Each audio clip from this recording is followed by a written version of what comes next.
Handsome Hockey Podcast. Handsome Hockey Podcast. Handsome Hockey Podcast. Handsome Hockey Podcast. Handsome Hockey Podcast. Handsome Hockey Podcast. Handsome Hockey Podcast. Handsome Hockey Podcast.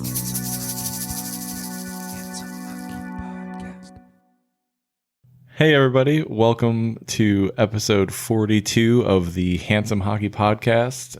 My name is Jake, along with my esteemed colleague, Evan. Anytime you don't say it that way, I'm just going to say it that way. I kind of want to retire the dragging out and shouting my own name, but I don't know. Maybe I'll have to get used to it. I'll do it for you. It's fine. Should we make a crowd voice chanting my name or something just so I don't have to do that anymore? I'll just need to have a small clip saved on my computer and then I'll just input it every time. I'll just input it 15 times an episode. So it'll be like, well, and the Rangers made a really stupid decision by Evan. We are recording today on the 18th of August from sunny northeastern Portland. Mm-hmm. And episode 42, as Douglas Adams put it, is the answer to the ultimate question of life, the universe, and everything. We're going to tackle that late in the episode. We actually don't really have a whole lot to talk about this week because there's just not that much happening. Yeah, we're kind of in the dog days of the off season to match up with the dog days of summer and the dog days of NFL training camp and just the days when you let your dog wander around outside just because you feel bad that it's been cooped up for a while. And then somebody brings up who let the dogs out, and you remind yourself how much you hate that person, and also that you are that person. You hate the fucking Baja Men. I mean, can you really hate the Baja Men? Yeah. They did their duty. They Baja blasted us with the summer with a shitty hit. Mountain Dew flavor. Mm-hmm. Oh, come on. Baja Blast is the best Mountain Dew flavor. That still makes it shitty, though. Did you see they're coming out with fucking Mountain Dew alcoholic beverage? It's basically just probably the Four Loko OG formulation recanned. Someday somebody's going to tell me that they enjoy those, and I'm just going to leave that conversation. I'm just going to walk away. Just going to be like, well, all right then. Did you ever drink an OG Four Loko? No.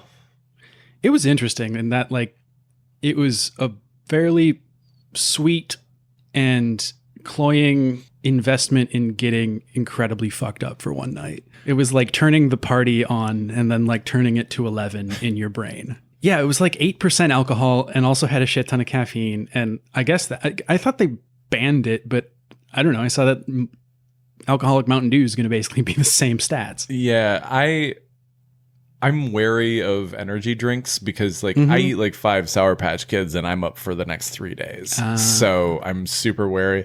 I went through a phase where I was doing vodka Red Bulls when I was really cool. Mm-hmm. And you mean before you were 21? I didn't sleep for months. It was bad. That's why I never dove into Four Loko territory. Mm-hmm. Too many bad memories. You can only be an insomniac for so long when you just you gotta shut it down. Yeah, architecture school also made me do the vodka Red Bull thing for a little while. Actually, when I first got into it when I was studying abroad in France, and it was a vodka Dark Dog to bring it full circle on the dog thing. That would absolutely get me into it. Yeah, that's I know. A great name for a drink, isn't it? Yeah, better energy name drinks over there apparently. Speaking of health considerations, the NHLPA has come out this week and strongly encouraged, hint, hint, nudge, nudge, now to mean all of their players to get vaccinated. I feel like many already are, and those that aren't probably aren't going to listen, but I don't know. Well, the NHL, as of that statement coming out from the NHLPA, was at 85% vaccinated, which overall way better than the general population. Yeah. Looking at you, Alabama. They're on par with Multnomah County. Basically, yes. Multnomah County is the NHL. Basically, anybody who can be is. The NHL has, as we have documented a lot here, and you have probably seen elsewhere, is a fairly conservative group of folks when it comes to social norms and societal issues and progressive thought.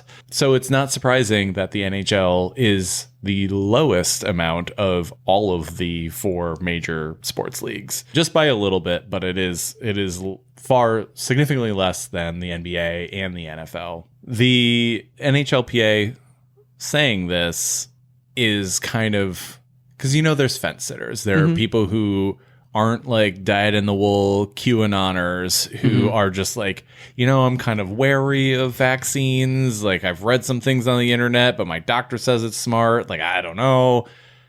And, those are the guys who this is targeting. It's like the not Seth Joneses. Or Seth Jones's mom. Yes.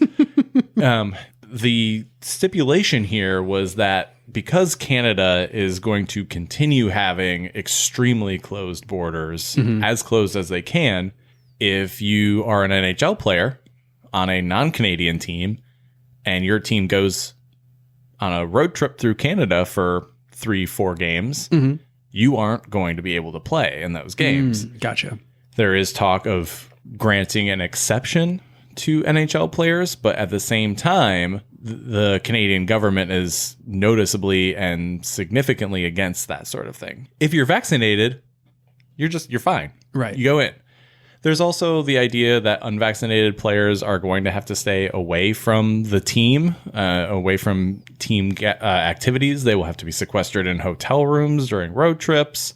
They aren't going to be able to experience life outside of their hotel room, which was one of the things that a lot of players spoke about at the end of last season. That's what they were struggling with. It sucks that our season's over, but at least I don't have to stay in a fucking hotel room anymore. A hotel room where I can't have my Russian friends over and play Xbox and then get suspended for a while. The articles that I've read about this have comments from a lot of players, unnamed players, who are saying, I have been against being vaccinated. However, if you start talking about taking my money away, I will probably get vaccinated. Yeah. It's funny. They've given real consequences now. And that's surprise. Consequences make people do things sometimes. It's funny how staunchly somebody can believe something until you threaten to take their money away. Right. And then all of a sudden they're like, well, I guess. Like, so you didn't really actually believe it that strongly, did you, Kirk Cousins? Like, yeah. You just like being in a plastic box around all of your other players in a quarterback room. Did you hear about that? The Vikings were like looking at installing basically one of those bulletproof glass shields from modern high-intensity trial rooms for defendants, but so that their anti-vaxxer quarterback can hang out. First off, Kirk Cousins might be the dumbest guy in the NFL. And second off,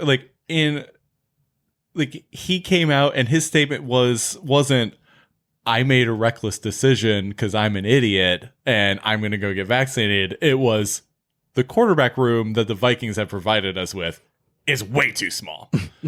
How can we have 6 feet of separation if we're in a small room? And it's like, get fucking vaccinated, you dolt. So I was actually listening to something that's pertinent to this discussion the other day on NPR. There was a public health official basically saying that they get better numbers, whether it's masks or vaccinations or whatnot, from encouraging people to do it rather than requiring it, which is kind of ridiculous, but also makes sense. Like, I've my favorite English teacher that taught me the phrase, we'll burn that bridge when we come to it, also always used to say, like, people want to like insert themselves into situations and like show that they have free will, like, to themselves. He always told this story about like washing your car. You're like working up to wash your car, and then you walk outside to wash your car and your dad says, hey, you should wash your car. Your car is dirty as fuck. And then you're like, I'm not going to do it anymore. It's not my idea anymore. I don't know. I think that kind of speaks to the personal psychology of these things. And like, I bet the NHL has done some sort of cold calculus on, requiring vaccines versus asking nicely versus asking with some pretty significant strings attached. Yeah, I think and this is, I'm obviously a layman. I'm not a scientist. I'm not in public health. So take this for what you will. I feel like we've done enough of the like, hey, maybe you should get vaccinated. Right. Like, we strongly encourage you to get vaccinated. It's good for the public health. It's good for you because, you know, like you get to go out and do things, you know, those things are important to you, right?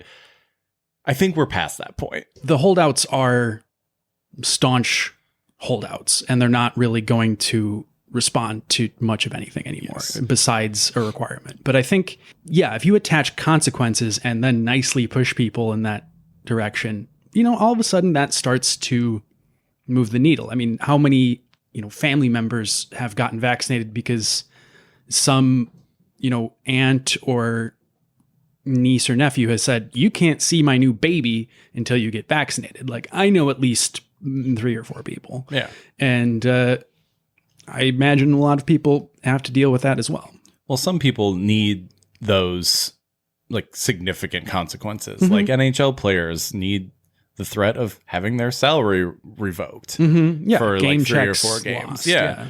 I was reading a piece in the Washington Post about a doctor in Alabama who told his patients who are unvaccinated to find another doctor because he doesn't want to treat them. In that article, they talked about this woman who, after her son, her 28-year-old son, so young, healthy-ish, you know, in theory, young though, you know, in that realm where like, oh, I should be okay, died.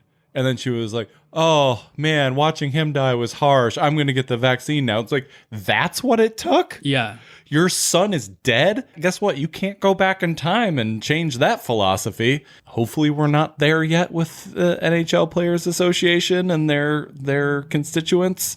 And, you know, I'd like to see that number in the NHL creep up into the, like, you know, mid 90s. That'd be great. Honestly, 85 is higher than I anticipated at this point. Yeah, hopefully we'll see a vast majority of NHL players, like more than 90% vaccinated by the time the league season rolls around. I'm not going to hold my breath on it. But the NHLPA making this kind of statement and the threat of money being taken away, that's a pretty significant carrot there. And, you know, if they were to miss one of my paychecks, they'd be like, well, I don't care. I'm going to stay unvaccinated. But one of their paychecks is significantly higher. And, you know, so they might, you know, actually miss that kind of money. Also of note, the NHLPA has told its players to not participate in Olympic qualifying games due to COVID concerns. The remaining teams who could like possibly make the Olympics are all in Europe. Okay. So you'd have to leave the country, you'd have to leave the North America, go to Europe, play in a tournament with teams and players from nations that have varying vaccine availability, vaccine and current viral acceptance, loads, and which are going through the roof right now. And also, I mean, the vaccine in some European countries just hasn't been very widely available like it has been in the US so far. So, you know, for a national team, you're going to be playing, you know, with hopefully some other NHLers, but you're also probably going to be playing, like if you're Slovakia or Denmark or one of those teams, like you'll probably be playing with some guys who are playing in leagues throughout Europe that who knows what the Hungarian league or the Polish league is doing. Yes, I tried to pick the 2 most staunchly conservative countries in Europe, but so this doesn't actually affect that many NHLers. As of right now, Canada, US, Russia, Sweden, Finland, the Czech Republic, Germany, Switzerland, and China. oh, interesting. Well, China's the home country. They get an automatic bid. Oh, gotcha. Yeah. So those teams have already qualified for the Olympics. So their players do not have to play in qualifying games. But teams like the aforementioned Slovakia and Denmark, who are hoping to make it into the tournament this year, I mean, Slovakia is traditionally a pretty solid hockey country. There's a lot of NHLers there. You know, they would hope to make the Olympics. Hopefully that's qualifying without NHL players. It would be shocking, I think, at this point to see any NHLers go home for an Olympic qualifying game, especially with preseasons like a month away. But the NHLPA has said, hey, you probably shouldn't play in these games. And I heard Marco Rossi, fresh off of surviving long COVID and having a particularly bad experience with it, is thinking about playing for Switzerland, kind of publicly, which I think is interesting.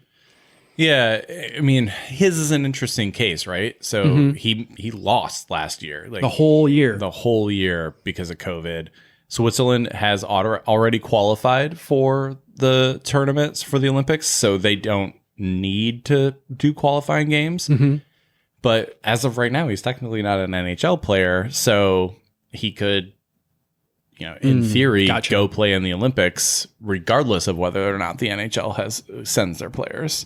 Which is, as of right now, still up in the air. The NHL did put in I think it's a 3-week gap in the season in case they end up sending their players. However, if current trends continue, it's going to be a staycation. I'm going to guess no. No, the NHL, they did say that they would reconfigure the season if their players did not go to the Olympics. They're not just going to give Dougie Hamilton more time to go to museums. I don't think he needs more time. He's finding all the time he needs. Yeah, I mean, he'll be closer to better museums now that he's moving up to Jersey. So we've got some free agency news. Jacob Vrana and the Red Wings have decided on a contract. They're going to keep him from going to arbitration. A lot of these recent signings are players that were signing up for arbitration and then the teams kind of keeping them out of it because arbitration looks very expensive right now because it's comped to all of the prior contracts. And so there's a huge incentive for teams to kind of open up their pocketbooks before the players get to arbitration. Yeah, Verana's getting 3 years at 5.25, which is kind of right around where people thought he would come in. The Red Wings, that contract does walk him to UFA status. So at that point, he'd be 28. And, hopefully he's performed well enough to where he should be getting a substantial raise. So does this count? Does this count as a bridge deal? Not if he's walking to UFA on it. I think the Red Wings know what they've got in Verana. I think there's a pretty long track record. I mean, he's played with Washington for quite some time. And then he did come and have a great, I think it was like 11 games or something like that with the Wings before the end of the season. Not a surprise, but sort of weird to see after such a down season that he had. Philly has re-signed Carter Hart to an extension, and he's going to be backed up by Brian. No, not Brian Elliott. He's going to be backed up by Martin. Worse. Yeah, he's going to be backed up by Martin Jones. Excuse me, and maybe form what looks on paper today to be the worst goalie tandem in the league. If we're basing it off of last season, yes, I think Carter Hart still has a lot of talent, and last year could have possibly been an aberration. The defense in Philadelphia sucked last year, so there's that. But good thing they brought in Rasmus Ristolainen. Yeah, the human I will kill you. The human took himself out by running into the boards at full speed. I think on multiple occasions at this point. Yeah. I don't know what's going on in Philly. That's maybe some commentary for our season preview whenever that comes out. But I think the Carter Hart signing, it's pretty solid. It's 3 years at $4 million, just about under $4 million. He's still an RFA at the end of it, so they can say if he sucks and they need to bring in another goalie at $6 million a year or whatever, like that's not terrible, and they can get rid of him in 3 years. But if he's as good as his initial projections were, then they've got him at a steal, and he'll still be an RFA when his next contract comes due. So it's a good piece of business. If he bounces back, this will look like a really good deal. But yeah, he is still 23 years old. Has a lot of potential. We'll see how this deal ages. I mean, if he has another down season, this deal will age like cheese in the sun. It still looks like he's trending upwards, maybe. I'm not going to draft him in fantasy again. That was my mistake last year. But, c'est la vie. Next signing, Neil Pionk signed I think a pretty good contract all around for both team and player, 5.875 by 4 years up in Winnipeg. He's 26, so this takes him to his year 30 or 31 season. I think that's a really great deal for Winnipeg because, like, at 30, like, do you really want to pay like another $6 million a year for a guy? But at this point, you know, he's in the like back half of his prime. Pretty solid deal. He had a great year last year. Yeah, I think he's emerging as, you know, one of the more consistent kind of balanced defensemen. And like, how good would the Rangers be if they hadn't let him go? He had some highlight reel goals, and then they were like, "We are trading you." And I don't know. I never really understood that. Well, they got Jacob Trouba out of it, man. Oh yeah. And then they gave him 6 years at $8 million. You know, this deal does a very good job of standing in juxtaposition to that deal. Sam Reinhart got signed by the Florida Panthers, so cementing that he's not going back to Buffalo. Yeah, his deal is 3-year contract with an AAV of $6.5 million, which is probably a good number for his production. I mean, he's unquestionably produced in Buffalo when they were very, very bad, and so, you know, one would expect he takes a step forward in his age 25 season. He's now the highest paid forward in Florida, which until Barkov gets his new deal next year. Yeah, I was going to say that's just contracts kind of overlapping. Yeah, I think Florida had a pretty solid offseason. They managed once again to not do anything stupid. And they got Joe Thornton, which is fun. Yeah, I know. He and I have similar beards. Kevin Fiala signed a 1-year deal with Minnesota, which, if you're a fan of the Wild, I feel like at the beginning or at the end of last season, you had so much joy. Yeah. Just sitting in your veins. And this offseason has maybe killed that a little bit. Yeah, right. You're like refusing to sign your stars and playing hardball with your Calder Cup winning best player who's sitting over in Russia and fishing, and like really thinking hard about this fat KHL deal that he signed, and, you know, thinking, I don't actually have to go back to North America if I don't really want to. Igor Shesterkin signed with the Rangers. I think this is an absolutely phenomenal contract. Shesterkin is one of the best goalies in the NHL, I think. And getting him at under 6 for the next 4 years through his like age 29/30 season is a remarkable piece of business from Chris Drury, who this might be the one good thing from his completely atrocious offseason that he's had. But getting Shesterkin for under $6 million for the next 4 years was an awesome deal. And then rounding out this list is George Soros. I mean, UC Soros. I mean, Juicy Couture. Yeah, that's probably going to be like an untoppable fantasy name when I went with Juicy Couture. But yeah, UC Soros, possibly one of the best goalies in the league right now, re-signed with Nashville, fresh off of basically single-handedly willing them to a playoff spot when they were dead to rights. And he's going to get paid for it. Speaking of someone who might not be getting paid in the near future, Evander Kane. Yes and no. Like, that dude's going to find his way to a hockey team regardless of what happens this year, because he's a very good hockey player. Yeah, but news reports are coming out that there's more friction with the team to match friction with his soon-to-be ex-wife. Yeah, when Timo Meier is reportedly your only friend on the team, that's like 25 guys.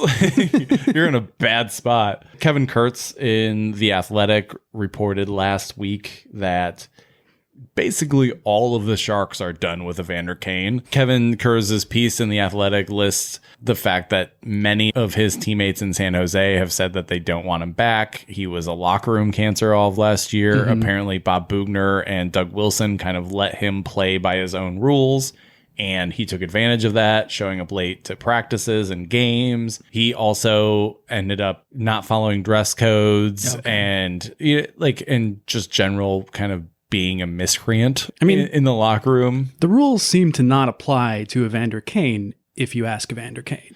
Yes, and that's what the article actually really points out is, that Evander Kane was not held to rules, and so he was like, well, clearly they don't apply to me then, so I'm going to flaunt it. So kind of no surprise that he got into trouble with banks. Yeah.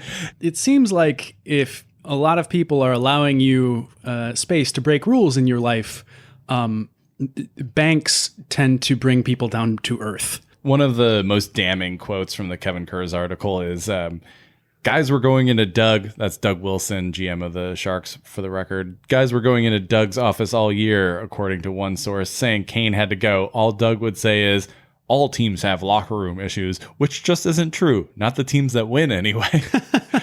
I mean, winning does kind of patch over locker room issues. I will give it that. But come on, if you have a guy that is that toxic. The article does a good job of pointing out how many of the veterans who would have held Evander Kane accountable are now gone. Pavelski, Thornton, Joel Ward. Those guys aren't in the locker room anymore. And so apparently, guys like Logan Couture and Brent Burns and Erik Karlsson aren't the hold people accountable types. Fancy that. But also, the article in The Athletic has quotes from like several agents of players who are on the Sharks saying like, that place sucks. I want Evander Kane gone, or I want my guy gone. That's it's real when the agents get involved. You rarely see that level of honesty in the NHL. It's normally like, we've got some problems to fix. Bob Bugner at the end of last season in his like postseason interview was like, yeah, we maybe kind of let some guys not, follow the same rules. And, we got to get better about that. It wasn't a problem, but, we got to get better at that. And then very clearly it was a problem. There's just a real obvious problem in Sharks land. I hope that Evander Kane stays for the entirety of his deal because their salary cap just makes me giggle all the time. Yeah, one of the best jersey ad mock-ups that we saw was Evander Kane with a BetMGM logo on his jersey, which is, to say, a segue to the fact that the NHL announced that they are going to add jersey patches on jerseys this year. For the 2022-2023 season. So not this year. Next year. Yes, next year. That, by the way, was from Hockey Collective on Instagram. Let's give shout outs where we can. Yeah. Especially if something makes me giggle. I'll shout you out. There were lots of different jokes and mock-ups of jerseys and funny sponsorships and stuff. Yeah, the one that somebody sent to me was Henrik Zetterberg holding the cup with a big Little Caesars patch on his jersey. And my first thought was, well, it wouldn't be Little Caesars because they're owned by the club. They wouldn't be paying themselves ad revenue. And then I thought, wow, I'm the least fun person. I'm not good in parties anymore.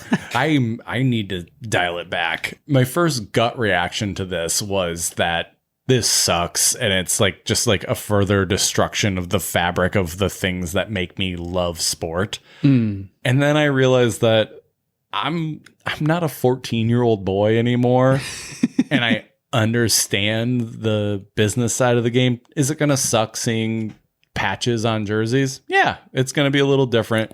The NBA did it exceptionally well, I think. They did, they're very small. They're pretty unobtrusive. The NHL patches are supposedly going to be a little bit bigger than the NBA patches, which makes sense. An NHL sweater is a lot bigger than an NBA jersey. We already have ads on the helmets. That's right. What I love that they like said, oh no, this is just a 1-year deal so people can get some ad revenue. And in everybody's heads, we were like, oh, fuck you, bud. Yeah. Fuck you. There's no chance. It's just a 1-year deal. Yeah. If you learned anything as an American citizen, it's that when you get money and you get used to having that money stream, you don't go away from it willingly. You never give it up. I think it's funny to think about like ads we want to see on jerseys. Yeah, this is the much better application of of this new rule coming in is how do we make fun of it? Right. Obviously, the first one you think of is the Red Wings and Red Wing boots. I mean, it's American made, great brand. Yes, it's in Minnesota. We don't need to think about that. But, just double down. Let's put Red Wings on Red Wings. You could almost put the exact same logo on the shoulder and then just put Red Wing boots underneath it. It's too easy and obvious to happen that it won't happen. I want an actual brown boot. I think it would be funny if the C logo on the Toronto Maple Leafs jersey was just replaced with an ad for the Montreal Canadiens. Or the other way around, the Maple Leaf is featured prominently on a Montreal Canadiens jersey. They tried to troll each other. No, it's the Canadiens. And then it's just like Spider-Man meme, you tried to troll me. You tried to troll me. I think Arizona definitely needs to be sponsored by Arizona Iced Tea. Put a can. And honestly, the Arizona iced tea can would actually blend in pretty well with the established crazy jerseys. The established jersey of the Arizona Coyotes. Buffalo obviously needs to be sponsored by Buffalo Wild Wings. That's got to happen. Or just a chicken wing. That should just be the picture. Wings. Brought to you by Tyson. Do you like buffalo wings? Come visit. We'll show you how it's done. We've said this numerous times, but if this podcast ever becomes something and we get to go on the road, the first place we're going is Buffalo. Mm-hmm. That would be fucking amazing. Known as the vacation destination of the United States. I think Calgary should be sponsored by DuPont, the maker of most flame retardants. Nashville could be the Grand Ole Opry. It could just be sponsored by all bachelorette parties. Or The Bachelor on ABC. Oh, nice. I like it. Yeah. Both Florida teams could be sponsored by COVID. Isn't that right, Ron DeSantis? 24,000 cases a day. Obviously, the Columbus Blue Jackets will be sponsored by Parlor. Well, now that Caleb Jones is gone, it might not be as bad. You mean Seth Jones? Yeah, that one too. Now that Chicago has both of them? Maybe Chicago could be Parlor. Dallas. I had Smith & Wesson written down. That's easy. I want it to be Planned Parenthood because they don't exist in the state of Dallas. What is this? Who's sponsoring this? We've never heard of them. You're like, wait, you can Planned Parenthood? Oh, that's crazy. I thought it was just when God wanted. Is it do I shoot my gun at it? And then a baby comes? Is that how? God bless it. God wills it. Speaking of things that God wills, I think that Edmonton should be sponsored by an EDM festival.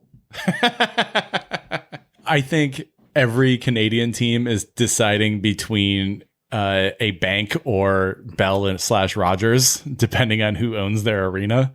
That is the choice. Scotia Bank, Bell, Rogers, rinse and repeat. I also thought it was interesting when we saw the Beauty League, all the guys that were in the NHL had their Bell or Rogers helmets on. I was like, did you guys talk about coordinating?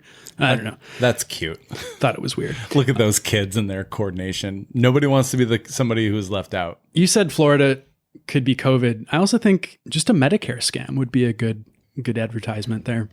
So the Islanders should be just Newman's own. It seems like an island guy. Or what's the I don't know, some fishing company. Is it Gorton's? Yeah, maybe it is. You're right. That's what I'm thinking of. Well, it can't be the Rangers because they fired Jeff Gordon. So It's got to be the Islanders. Well, the Rangers have to be sponsored by the Power Rangers. Now I just have the theme song immediately in my head. It took 3 seconds for me to go through the entire Power Rangers theme song, the original theme song. When they jazzed it up for later seasons, get out of here. Yeah, not nearly as cool. Yeah.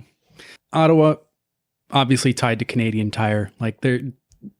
There's too many meme mock-ups of that jersey with the Canadian Tire as the logo and then a tiny little Ottawa senator in the corner. They're the team that everybody drives over in Canada. Yeah, Seattle should be sponsored by, I don't know, Pike's Place Market or something. I'm so fucking tired of Pike's Place Market. I've actually never been. Every time I've been once, but despite living here for 12 years, I've only been to Seattle twice, I think. And Pike's Place was cool, like it's a market. Like it's famous for throwing fish, and like you can throw fish anywhere.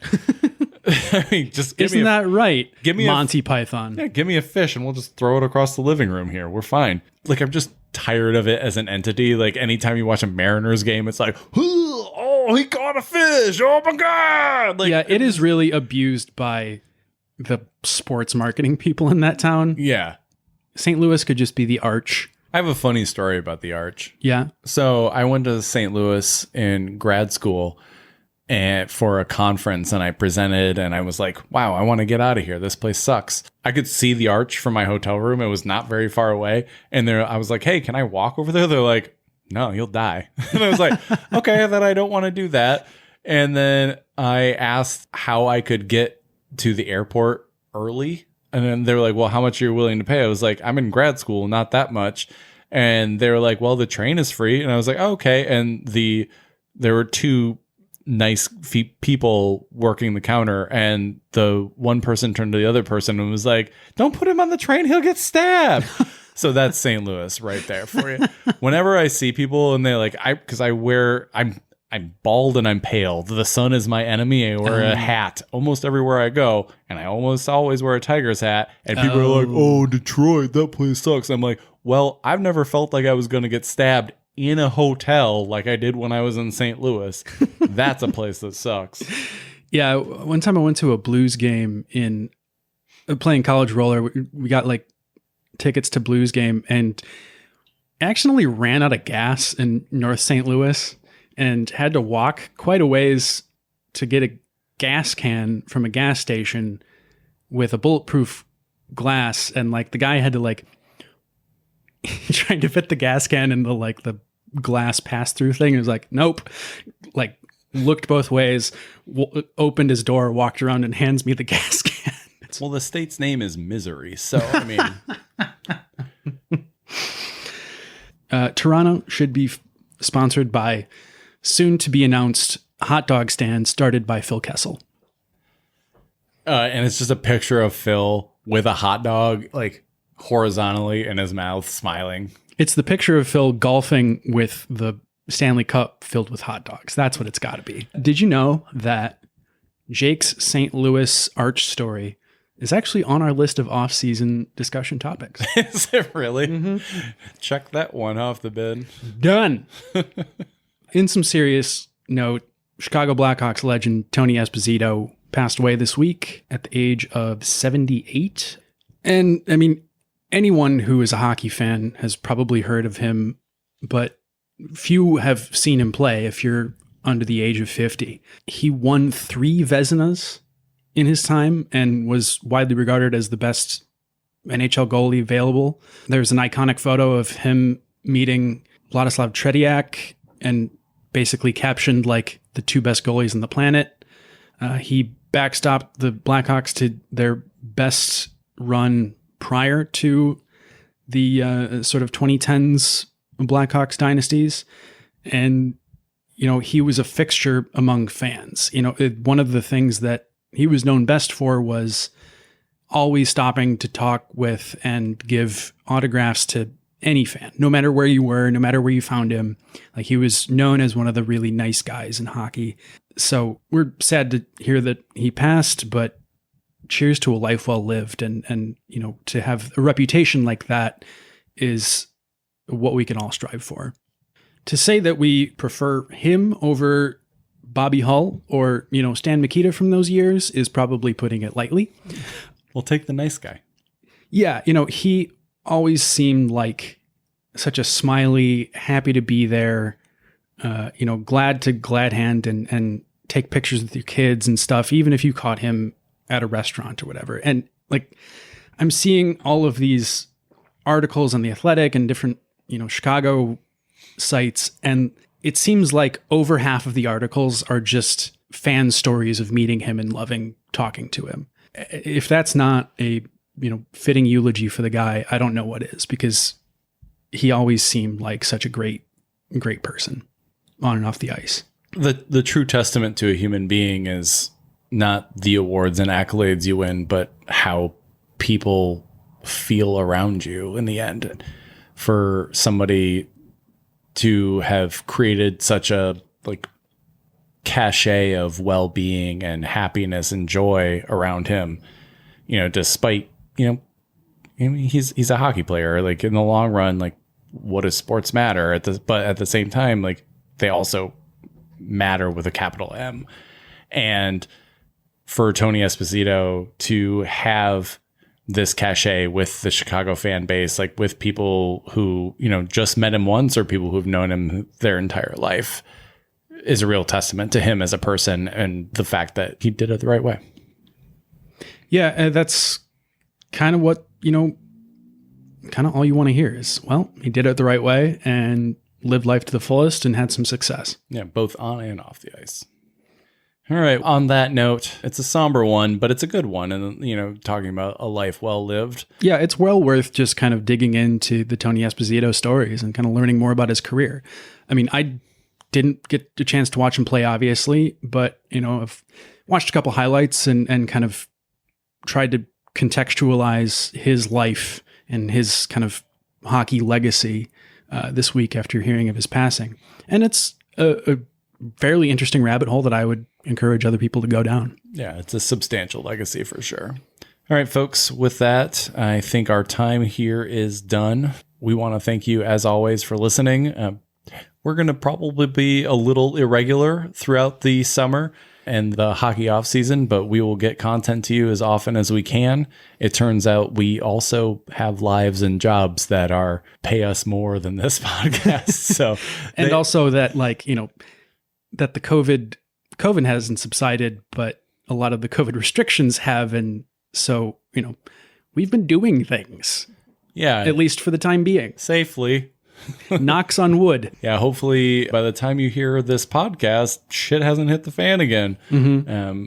Thankfully, we do live in Portland, which is a fairly well vaccinated city. Amen to that. Multnomah County is very high up there on the vaccination lists.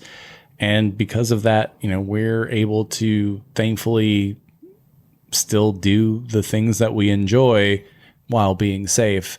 And, that's something that we would send out to everybody out in the world who is listening to this. Hopefully you can do the things that you enjoy, but more important than anything, be safe. Take care of yourselves. All right. Yeah. Amen to that.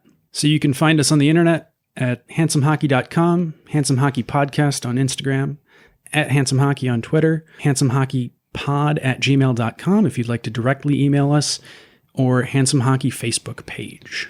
Theoretically, you're listening to us already. Wherever you're listening to us is great. Amongst the other places that you can listen to us, if you want to tell your friends about us and they have a different podcast service than you do, we are on Spotify, Apple Podcasts, Google Podcasts, where we have one listen all time. Amazon Podcasts, Stitcher, TuneIn, Overcast, Red Circle, and YouTube, the YouTube page, which Evan yesterday fully got us caught up. So we are all set over there if you want to check us out, if YouTube is your preferred destination. Yeah, in the future, we'd like to get some well-captioned content there. But for now, it's just a repeater of our audio. And, thank you, as always, for listening. We hope each and every one of you out there is doing okay. We know COVID is kind of making a comeback, LL Cool J style. And so take care of one another, be safe, and as always, stay handsome, everybody. Restez beau, tout le monde.